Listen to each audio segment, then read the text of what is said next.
Halo guys, Assalamualaikum warahmatullahi wabarakatuh.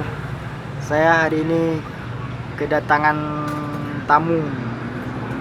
Dia bukan gila, tapi dia gak terurus ya.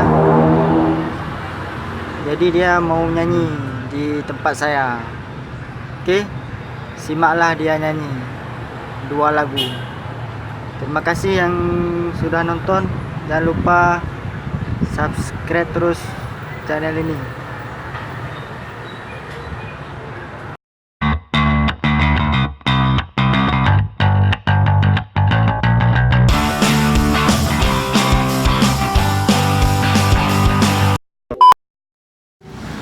Nyanyi le.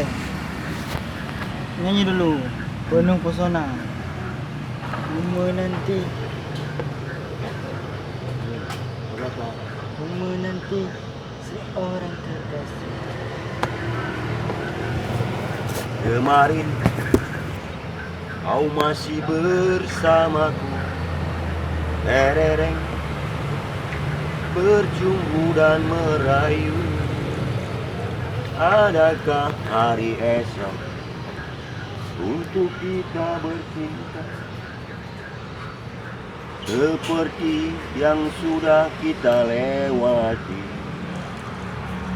Biarlah ku relakan kau pergi, tinggalkan batu nisan bersamaku.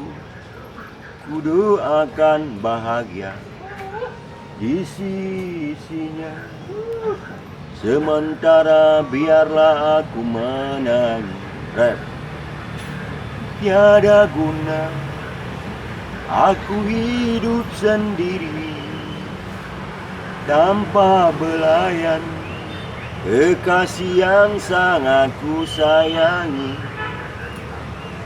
Kepedihan yang kini ku rasakan darimu yang mencintai aku, darimu yang mencintai aku.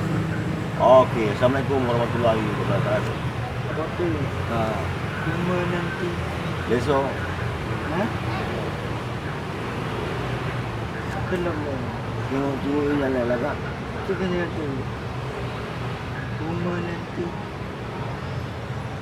Ku menanti seorang kekasih yang datang di hari ini.